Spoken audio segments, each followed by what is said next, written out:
سبح اسم ربك الأعلى الذي خلق فسوى والذي قدر فهدى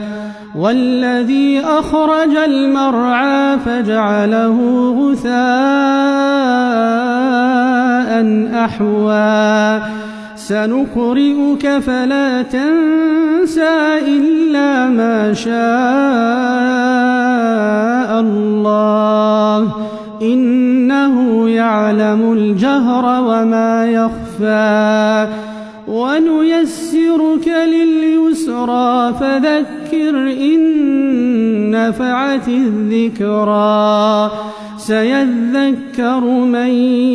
يخشى ويتجنبها الأشقى الذي يصلى النار الكبرى ثم لا يموت فيها ولا يحيا